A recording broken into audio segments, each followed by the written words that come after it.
이것은요, 한 주간 여러분들을 위해서 기도하면서 우리 성도들이 지금 처해 있는 현실, 어렵고 힘들고, 그리고 우리 최후 형제가 기도한 것처럼 많은 문제들 앞에 있지 않습니까?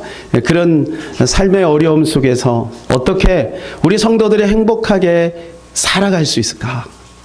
그냥 살아가야 되잖아요. 그죠? 우리는 살아가야 되거든요.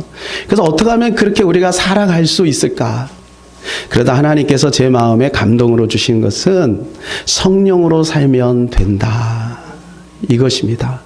여러분, 성령에 대해서 익숙하십니까? 저는 어릴 때 신앙생활 하면서 성령은 어떤 교단의 전유물처럼 생각이 했습니다. 그리고 그렇게 배웠던 것 같아요. 성령 사역, 오순절 계통에 있는 그 어떤 교단이 하는 거, 이렇게 배웠어요. 그래서 교회에서는 성경 암송대회, 성경 퀴즈대회 뭐 이런 것들 많이 있었고, 그리고 성경 이제 사경회라는 것이 있었습니다. 부흥회보다는요, 우리 교단에서는 사경회라는 것이 있었습니다. 그러니까 말씀을 중심으로 하겠다는 거죠. 그 가운데 참 은혜를 많이 받았습니다. 자, 그런데 이제 중간에 어떤 교회에서 이제 경배와 찬양이라는 것을 하게 됩니다. 그래서 많은 젊은이들이 그곳으로 몰리게 되고, 거기서 성령의 뜨거운 사역이 막 왕성하게 막 일어나기 시작했습니다. 교단을 초월해서. 그러니까 성령에 대해서는 눈이 막 열리기 시작합니다. 그리고 여의도 순복음교회를 중심으로 해서 이 성령 사역의 열매가 곳곳에서 막 일어났어요.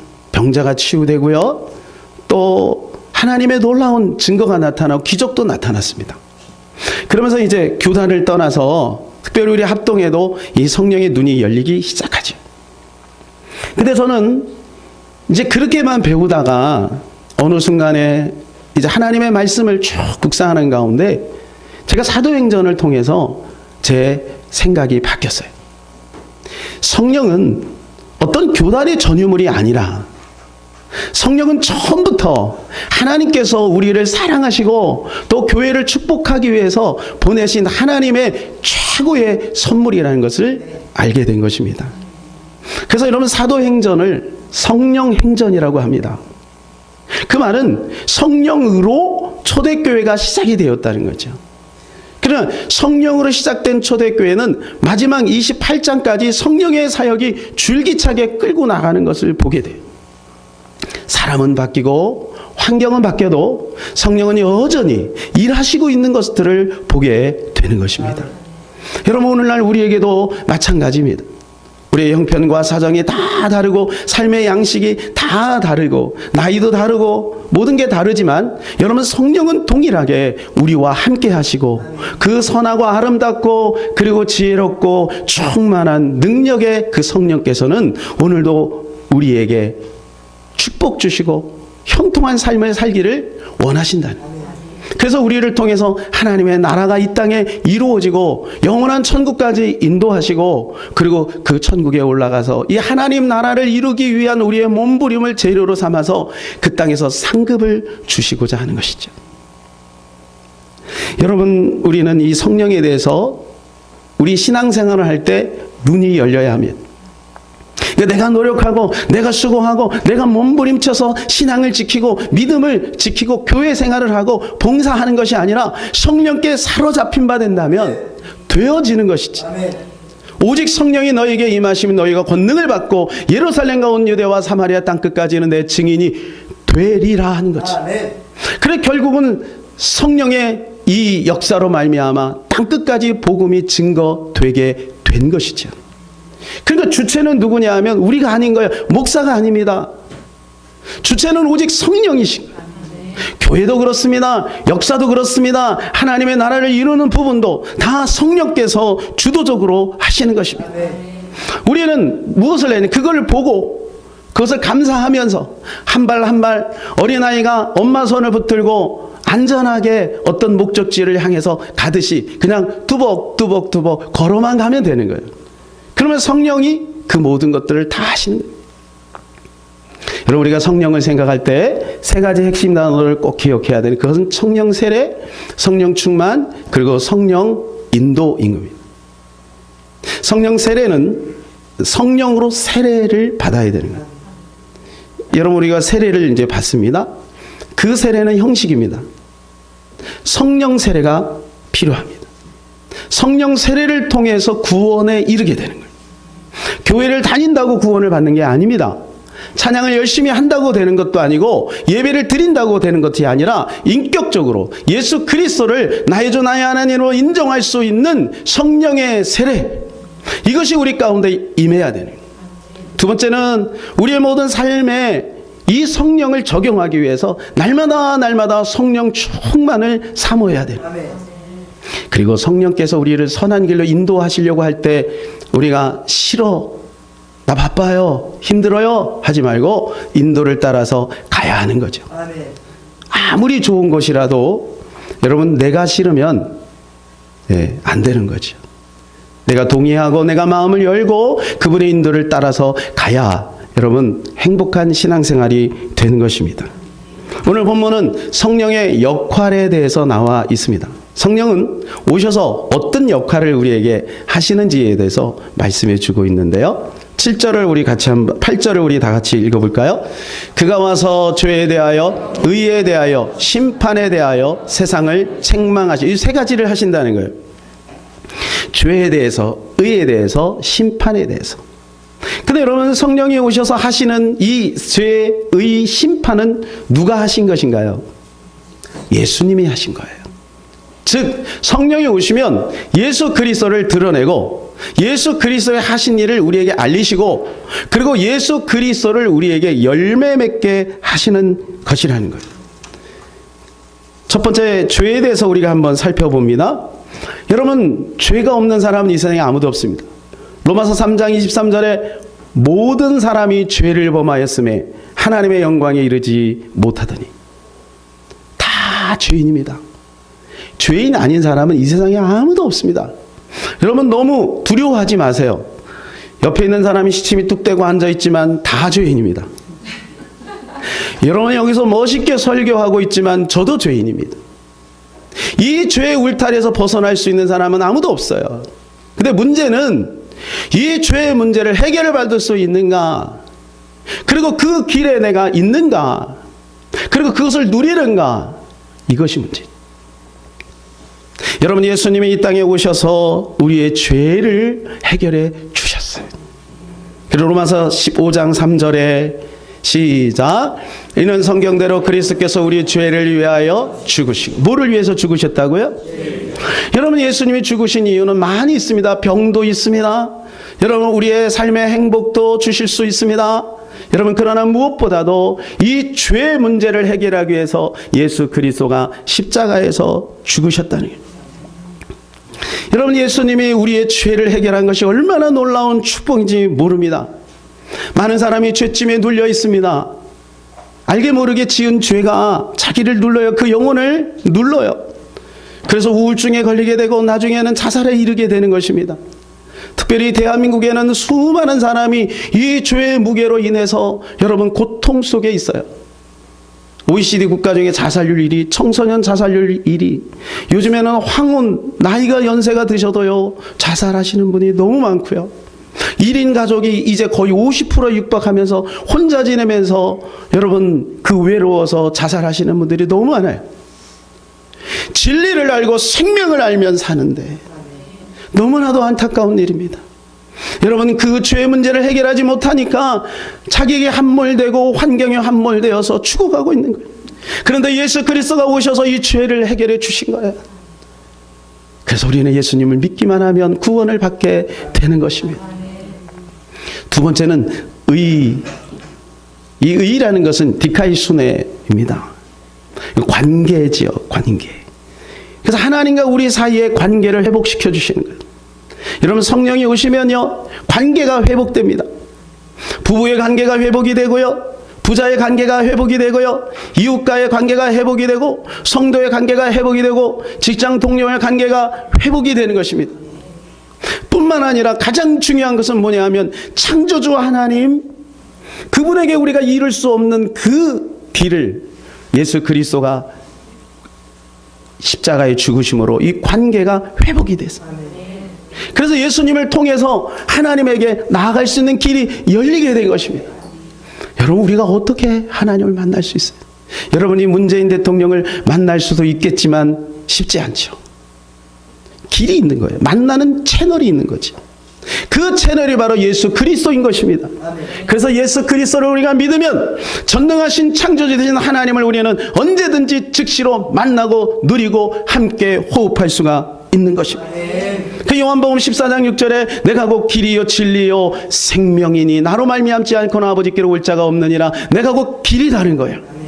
여러분, 등산을 하시다 보면 길로 갑니다. 길이 있잖아요. 누군가가 그 길을 닦아놨어요. 그 길로 가는 거예요. 자기는 길로 안 가겠다. 그러다가 이제 조난당하는 겁니다. 길로 가야 되는 거예요. 길로. 근데 예수님이 그 길을 열어놓으셨다는 거예요. 골로새 1장 20절에 보면 다 같이 시작.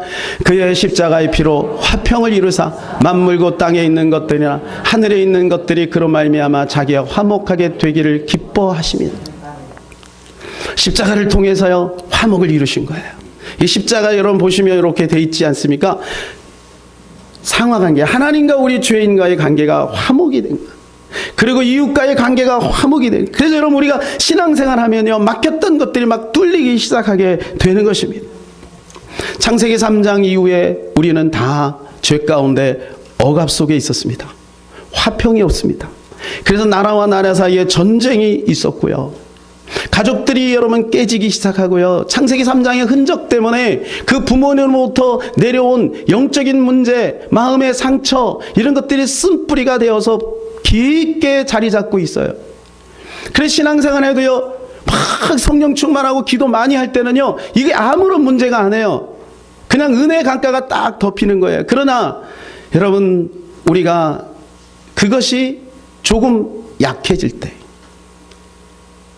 여러분 이렇게 달 안에다가 설거지하고 나오면 위에 이렇게 물이 맑게 보이죠? 그러나 막대기를 이렇게 휘저으면 어떻게 돼? 싹 다 드러나는 거예요. 그냥 고춧가루, 밥풀떼기 이런 게 다 드러나는 거예요. 하나님 일부러 그걸 드러나게 하시는 거죠. 그러니까 그거를 가만히 두고 잠재우는 것이 아니라 그것을 뽑아내고 솎아내고 빼버려야 되는 거예요. 이게 하나님의 은혜고 할 수 있는 것이 회개인 거예요. 주님께 나가면 하나님 그 길을 우리에게 베풀어 주시는 것입니다. 여러분, 이것이 바로 하나님이 우리에게 주신 놀라운 회복의 길입니다. 그리고 대표적인 이야기가 뭐냐면 돌탕 이야기. 여러분 기억하기 쉬우라고 약자로 돌탕, 돌아온 탕자.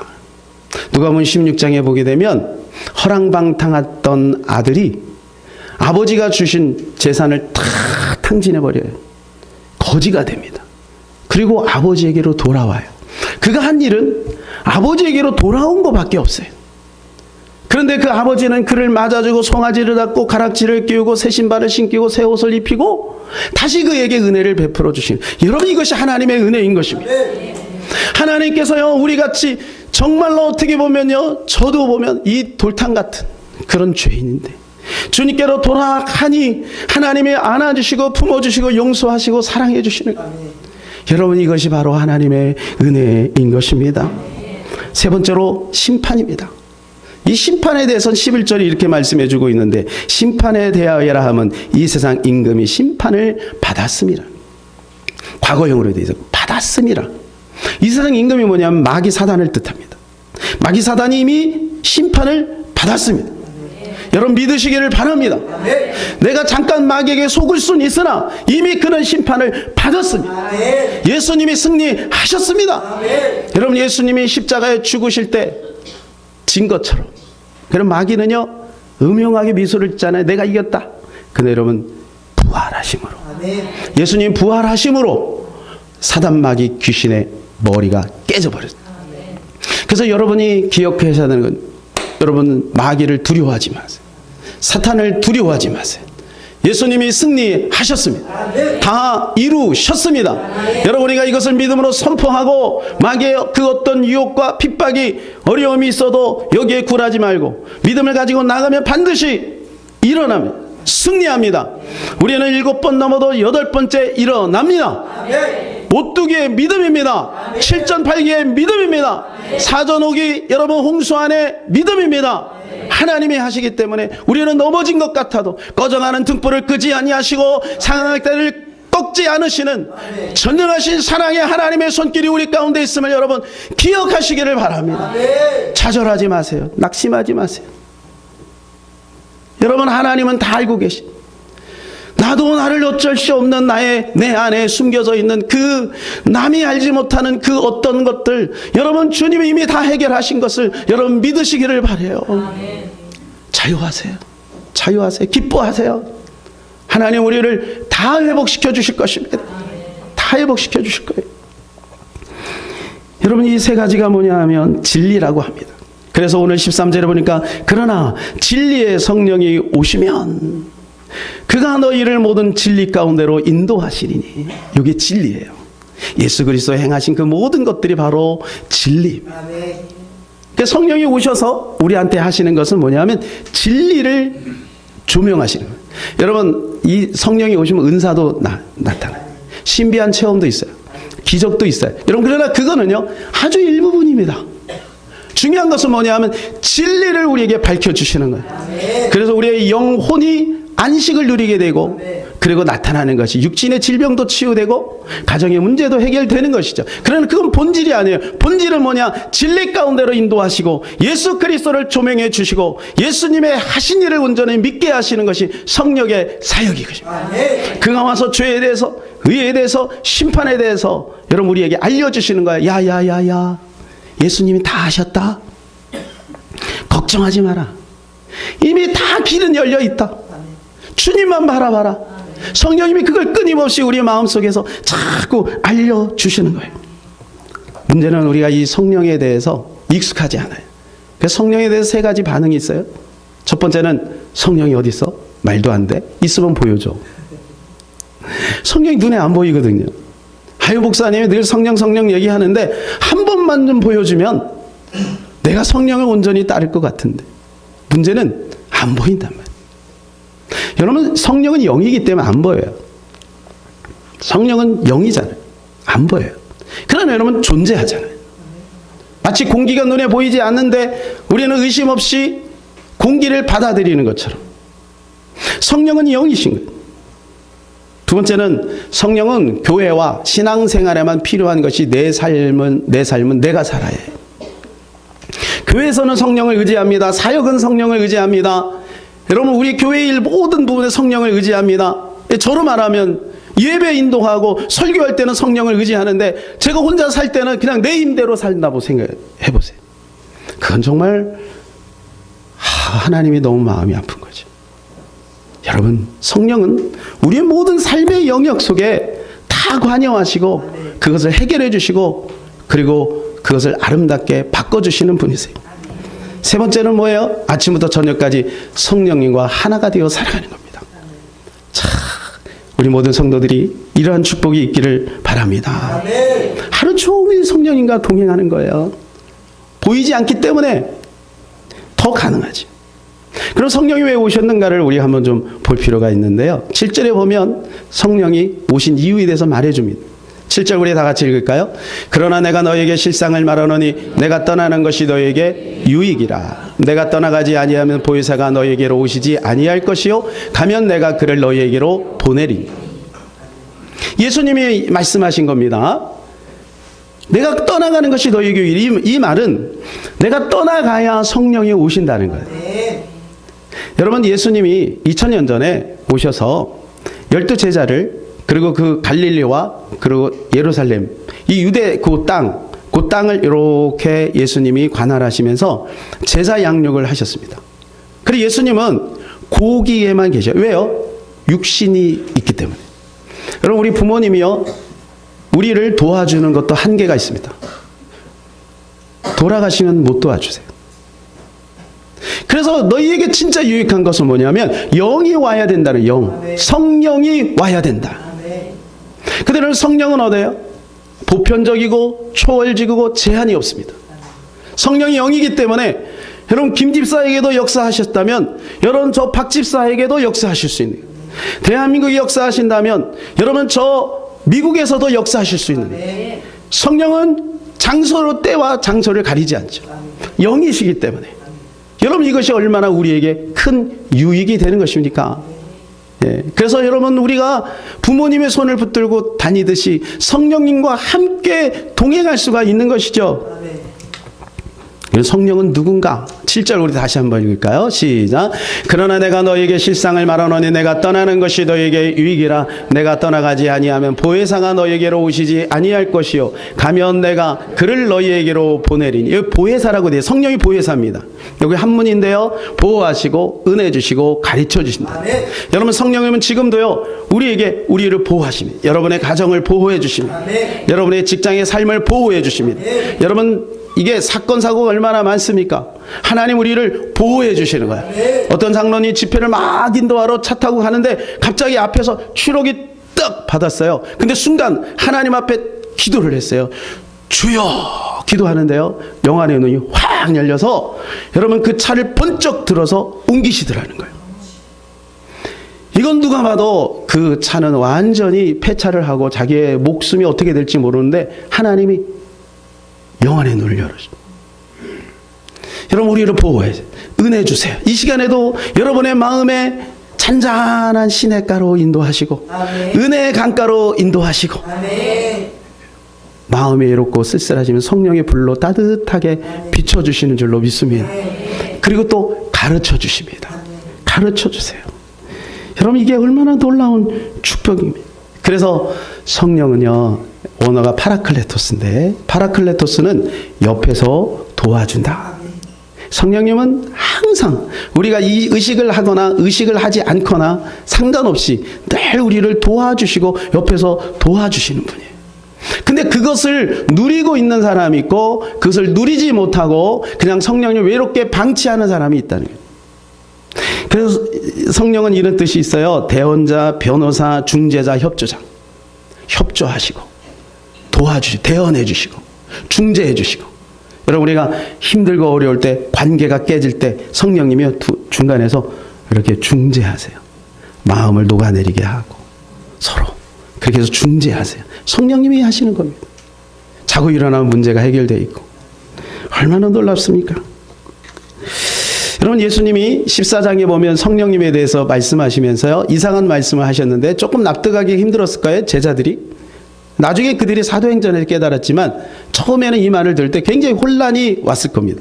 이렇게 말씀하셨어요. 18절 19절입니다. 시작. 내가 너희를 그와 같이 버려두지 아니하고 너희에게로 오리라. 조금 있으면 세상은 다시 나를 보지 못할 것이로되 너희는 나를 보리니 이는 내가 살아있고 너희도 살아있겠음이라. 세상은 나를 보지 못한다는 거예요. 이게 십자가지요. 근데 너희는 다시 나를 본다. 이 말은 예수님 부활하신다는 거죠. 그러면 부활하시고 하늘로 승천하시 그거 끝나는 것이 아니냐? 아니다. 내가 성령을 보내서 영원히 너희와 함께 하겠다. 아멘. 여러분 이 말씀인 것입니다. 이 말이 좀 잘 이해가 안 되시는 분들이 아마 있을 것 같아서요. 제가 이 예를 듭니다. 지금은 여러분이 안 하실 거예요. 예수님 믿으니까 제사를 안 지내시지만 저도 이제 예수 믿기 전에 어릴 때 제사를 지냈습니다. 제사를 지내면 우리가 정성스럽게 음식을 이렇게 차려 놓습니다. 그리고 거기다 향도 피우고 그리고 막 거기다 절을 하죠. 무슨 생각에서 그렇게 하냐면 조상의 혼백이 온다고 생각을 하는 거예요. 그럼 여러분 거기 조상이 와 있습니까? 혼백이 와 있는 겁니까? 예, 정확히 말하면 둘 다 틀린 거예요. 근데 안 믿는 사람은 제사 지낼 때 그 혼백이 와 있다고 생각하는 거예요. 그러니까 거기다 그렇게 막 상다리 휘어지게 해서 차려놓고 제사를 지내는 거거든요. 근데 여러분 알고 보니까 성경에 고린도서 10장 20절에 뭐라고 되어 있냐면 이방인의 제사하는 것은 귀신에게 하는 것이 나는 너희가 귀신과 교제하는 자가 되기를 원치 않는다 그랬어요. 영적으로 따져보면 조상이 오는 게 아니고 귀신이 오는 거예요. 그래 귀신이 경배받는 거거든요. 그런데 믿지 않는 사람들은 어떤 생각을 하냐 하면 혼백이 왔다고 생각을 하는 거예요. 여러분 성령은 그 정도가 아닙니다. 성령은 인격의 제3위의 하나님이에요. 성부성자 성령 제3위의 하나님인데 그 전능하신 하나님이 우리를 사랑하시고 우리에게 유익 주시고 우리를 돌봐주시기 위해서 가장 가까이 우리 마음속에 성령님이 들어오신 것입니다. 여러분들의 성령이 오셔서 어떤 일을 하시냐면 요한복음 14장 26절 시작. 보혜사가 고 아버지께서 내 이름으로 보내실 성령 그가 너희에게 모든 것을 가르치시고 내가 너희에게 말한 모든 것을 생각나게 하시리라. 사랑하는 후대들, 공부하는 우리 청년들이요, 이 말씀을 꼭 기억하시기를 바라요. 기억나고 생각나는 영, 성령의 충만함을 여러분 덧입기를 바랍니다. 그러면 여러분 성령이 우리가 공부했던 것도 생각나게 하시는 거예요. 은혜를 주시는 거예요. 성령님은 특별 가회 선생님보다 여러분 더 훌륭한 특별 가회 선생님입니다. 저는 신대원 때 이걸 정말 느꼈습니다. 신대원 이게 입학할 때 많이 떨어지거든요. 근데 저는 그때 사역을 하느라 공부할 시간이 없었습니다. 그래서 제가 할 수 있었던 것은 그냥 틈틈이 공부하고, 그때 어떤 분위기냐면 한 일정한 기간 동안에 기도원을 가는 거예요. 사람들이 335 같이 짝을. 그리고 기도원에 거기 숙식을 하는 거예요. 근데 제가 사역하는데 어떻게 거기서 숙식을 하면서 공부할 수 있겠어요? 그렇게 못하고 사역하는 동안에 어떻게 미일에다가 2달 정도 공부를 했어요. 근데 정말 저한테 힘든 건 성경도 그나마 조금 하고, 그냥 영어도 뭐 어렵지 않게 나오니까 그냥 하고 뭐 이렇게 했는데, 철학이 문제예요. 철학이 범위가 너무 큰 거예요. 그래서 이 철학을 내가 감당을 못하는 거예요. 그래서 하나님 앞에 정말 그때는 제가 요령을 피우는 게 아니라, 이거 우리 후대들 다 이거 요령 피우면 안 돼요. 네, 요령 피우면. 그때는 그런 상황이니까 하나님 앞에 정말 간절히 기도해. 하나님, 이 철학을 내가 어떻게 할 수가 없습니다. 하나님, 저에게 지혜를 주세요. 도와주세요. 간절히 기도하면서 기도 많이 하고 5개를 찍었어요. 5개를 미리 예문을, 서술형이거든요. 그래서 그것만 달달달달 외웠어요. 그거만 5개만. 근데요, 철학 문제가 딱 나요. 그 중에 3문제가 딱 나온 거예요. 와, 저는 그때요, 시험 문제를 받는 순간 함성을 지를 뻔했어요. 깜짝 놀랐어요. 와, 하나님이 이렇게도 일하시는구나. 여러분, 급할 때는요, 하나님이 이렇게 긴급하게 일하실 때가 있더라고요. 스피드 제자 만들기에 보면 성령과 제자에 대해서 이야기가 있습니다. 여러분 아마 다 기억하실 텐데, 한 소년이 있었습니다. 이 소년은 너무 가난했어요. 그래서 이제 바이올린을 켜서 길거리에서 이제 국어를 하는 그런 소년이었어요. 14살까지 한 번도 신발을 제대로 신지도 못하고 먹지도 못하고 그랬던 소년이에요. 근데 이 소년이 어떻게 하다가 복음을 받게 되고 믿음이 성장하면서 성령이 자기는 고하니까 성령이 자기 부모님이라고 생각하고 모든 것들을 성령님께 의지하는 법을 익혀나가는 거예요. 그리고 성인이 돼서 사업을 했는데 사업이 하는 것마다 잘 되는 거예요. 그래서 너무 사업이 잘 되니까 사람들이 어떻게 하면 당신은 그렇게 사업을 하는 것마다 잘 됩니까? 궁금해서 물어본 거예요. 그때 그가 이렇게 고백을 합니다. 우리 집에는 기도실이 따로 마련되어 있는데 나는 중대한 투자를 할 때마다 기도실에 들어가 금식 기도를 하고 말씀을 보며 하나님께서 들려주신 음성에 귀를 기울였습니다. 그리고 하나님의 성령께서 내 마음의 경험이나 이성을 초월한 어떤 확신이나 불길 같은 소원을 통해 말씀해 주시면 그 말씀대로 믿고 순종했습니다. 이렇게 언제나 성령의 인도하심을 받았기 때문에 성공할 수 있었습니다. 따라서 볼까요? 성령은 실제다. 여러분, 성령은 실제예요. 성령은 실제예요. 우리가 날마다 작은 일들, 큰 일, 모든 우리의 삶의 영역, 교회 일만이 아닙니다. 교회 일만이 아니에요. 우리 모든 삶의 영역, 자녀 양육을 하고 그리고 학교를 다니고 직장생활하고 사업하는 모든 영역에 여러분 성령을 대입하시기 바랍니다. 조금만 우리가 훈련을 한다면 성령의 인도를 우리는 받을 수 있고 그 성령의 인도를 따라 지금보다 훨씬 더 행복한 믿음 생활, 우리의 인생을 살아갈 수가 있는 것입니다. 여러분, 얼마나 놀라운 것입니다. 그래서 성경은요, 영원히 우리의 육신과 모든 삶을 지배한다고 말하죠.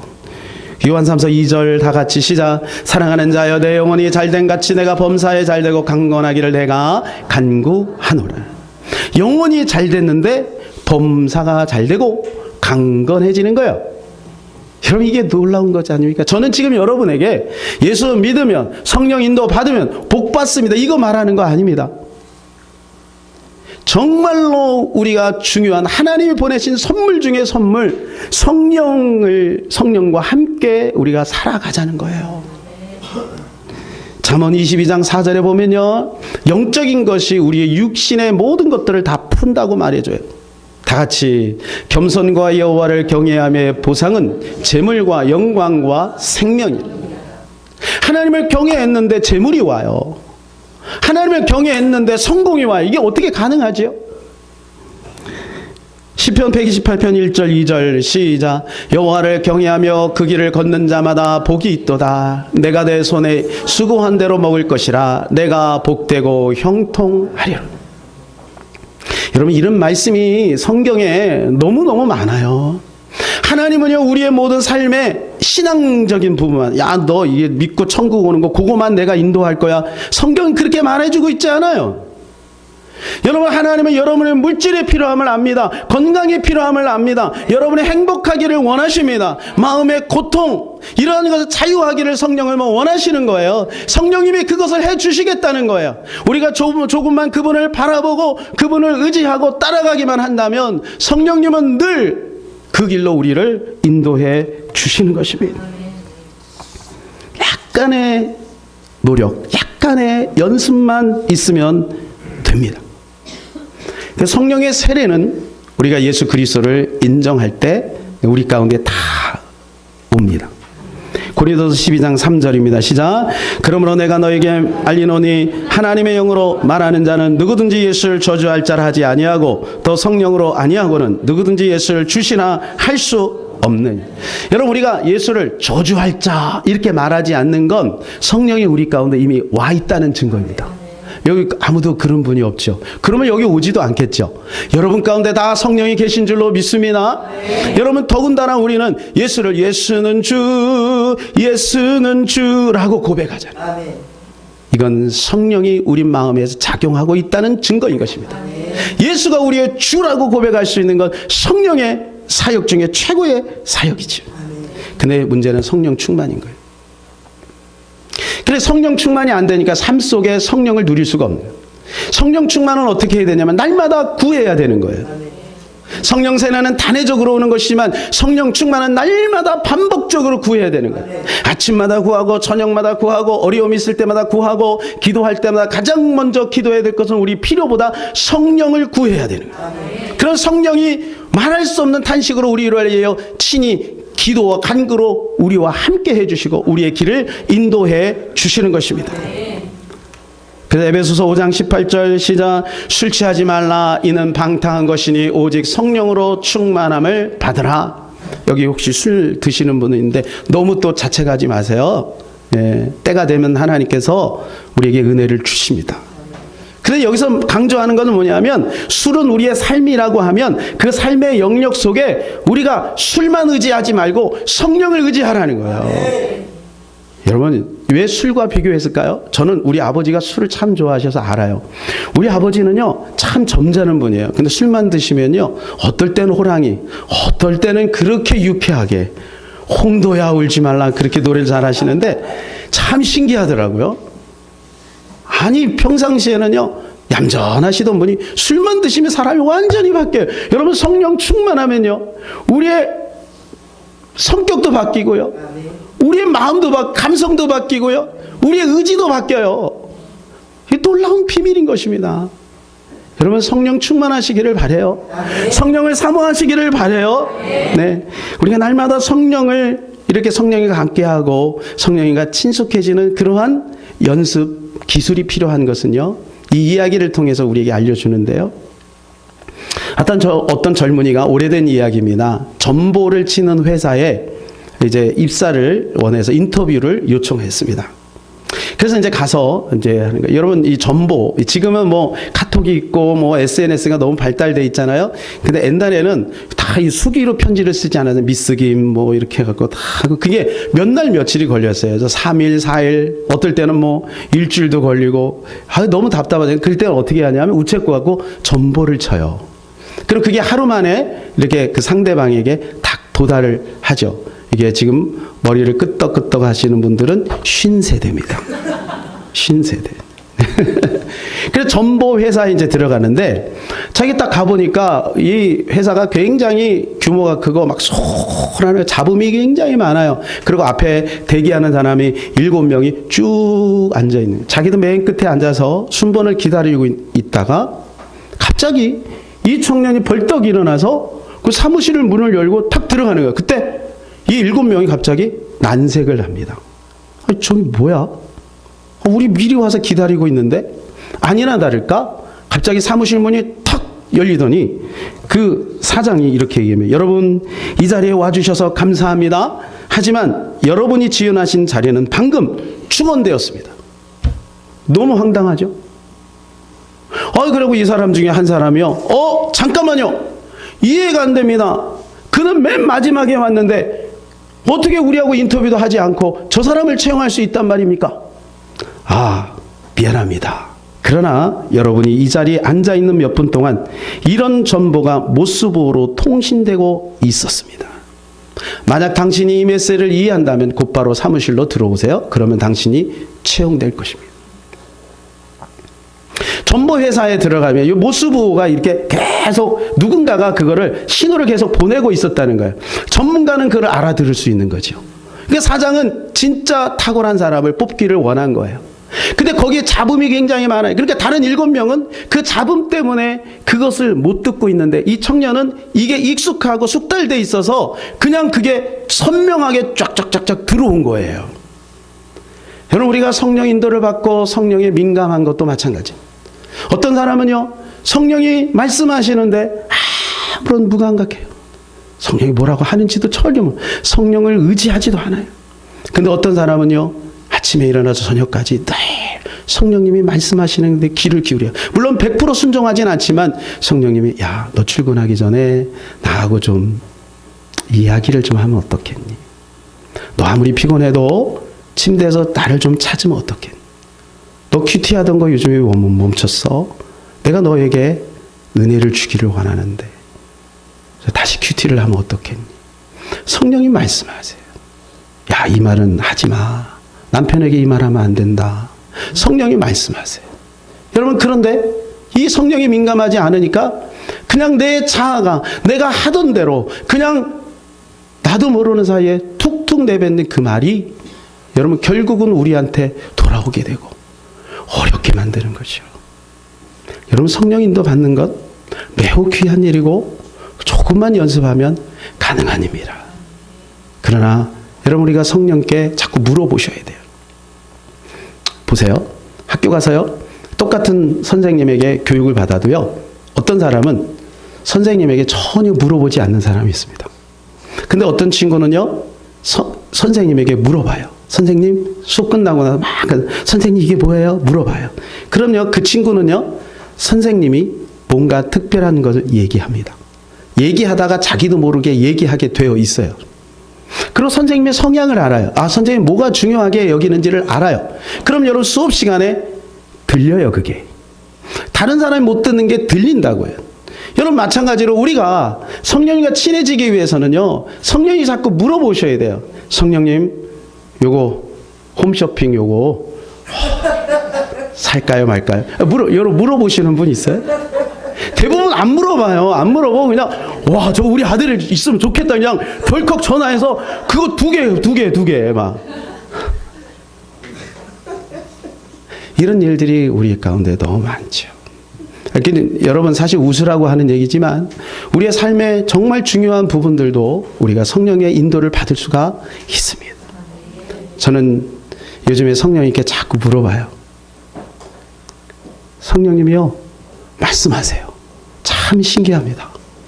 이 안에서 성령님이 이렇게 말씀하세요. 그러면요, 거기에 반응을 하면요, 성령님이 너무 기뻐하세요. A.W. 토저 목사님이 이렇게 말씀하셨습니다. 정말 성령이 충만하면 제대로 죽는 법을 배워야 합니다. 주님이 성소의 휘장을 위에서 아래로 찢으셨듯이 우리 자아의 휘장을 위에서 아래로 찢어 버려야 합니다. 여러분, 이 성소 휘장 여러분 아시죠? 성전에 보면 성소와 지성소가 있으면 성소가 있고 지성소가 있는데 여기 휘장이 이렇게 있었습니다. 그래서 이 휘장 때문에 대제사장만 이 안에 들어가요. 근데 예수님이 십자가에 죽으실 때 이 휘장이 쫙 찢어졌어요. 이건 뭐냐면 누구든지 하나님을 직접 만날 수 있다는 거예요. 천주교에서는 고해 성사를 통해서 하는데 우리는 그럴 필요가 없는 거예요. 만인 제사장이 돼서 누구든지 하나님을 만날 수 있는 길이 열린 거예요. 그런데 여러분, 제가 이 이야기를 보면서 제 마음에 이런 깨달음이 왔어요. 예수님이 찢어놓으신 휘장을 우리가 자꾸 꼬매고 있다는 거예요. 여러분, 우리가 성전이잖아요. 우리 마음의 깊은 곳에 그 영혼 속에 하나님의 임재가 있는데 그 안으로 들어가기를 거부하는 거예요. 어떻게 해요? 우리가 자꾸 이 혼적인 영역에서 영적인 영역으로 들어가는 요 사이에 있는 휘장을 은혜가 충만할 때는 확 찢어가지고 주여 이렇게 되는데 이게 은혜가 약해지면 다시 꼬매요. 여기서 밑에부터 자 꼬매. 왜요? 불편하니까. 성령님이 간섭하시는 게 불편한 거예요. 그러니까 꼬매갖고 나 못 들었어요. 나 못 들었어요. 이러니까 성령님이 우리를 계속 인도하기가 참 힘들어요. 하나님이 쓰시기에 기뻐할 만한, 하나님이 좀 이런 말이 뭐 하나님이니까 맞을 것 같습니다. 부리기에 기뻐할 만한 사람, 부담이 없는 사람이 돼야 돼. 그러려면 어떻게 했냐면 성령님과 친해져야 돼요. 그래서 성령님의 인도를 하나하나 받아가는 연습을 하면요, 나중에는 진짜 큰 거 김하중 대사처럼 국가의 중차대한 문제까지 성령님의 음성을 듣고 여러분 결정할 수 있잖아요. 마지막 이 사진을 보여드리고 말씀을 맺겠습니다. 똑같은 한반도인데 어떤 사람은 토끼로 보는 사람이 있고요, 어떤 사람은 호랑이로 보는 사람이 있습니다. 여러분 자신을 어떻게 봅니까? 여러분, 만일 우리 자녀들이 자기 자신을 토끼로 본다면 부모님의 마음이 얼마나 아프겠습니까? 여러분, 하나님의 자녀된 권세를 우리에게 주셨는데 우리 스스로를 날마다 토끼로 본다면 여러분, 하나님 마음이 얼마나 아프겠습니까? 여러분, 우리는 예수 그리스도의 피값으로 말미암아 여러분 우리는 호랑이가 되었어요. 이 사실을 기억하시기 바라요. 날마다 성령의 인도를 따라서 승리하는 저와 여러분 되시기를 예수님의 이름으로 축복합니다. 이 시간 우리 같이 찬양하고 기도하기를 원합니다. 아무것도 두려워 말라, 이 찬양하고 같이 기도하겠습니다.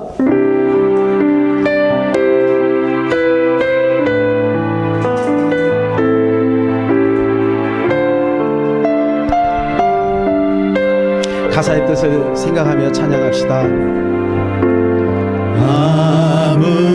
아무것도 두려워 말라, 주 나의 하나님이 지켜주시니 놀라지 마라, 겁내지 마라, 주님 나를 지켜주시네. 아무것도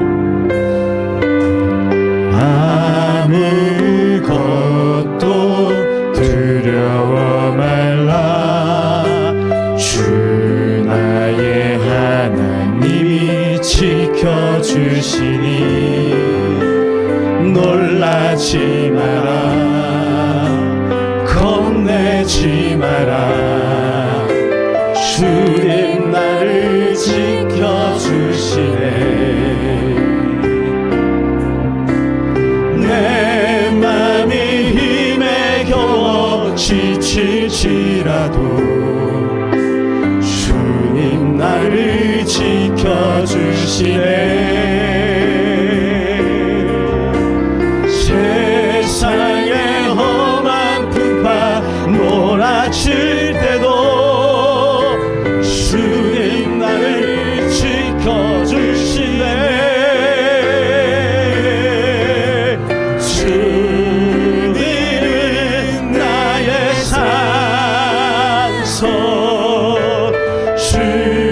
주님은 나의 요새, 주님은 나의 소망,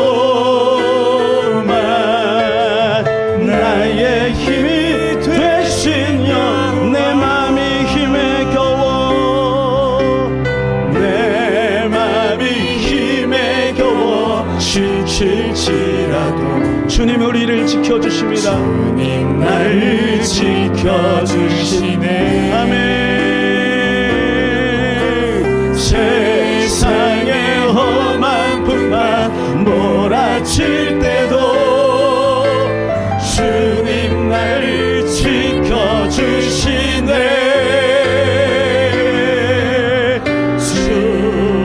주님은 나의 산소,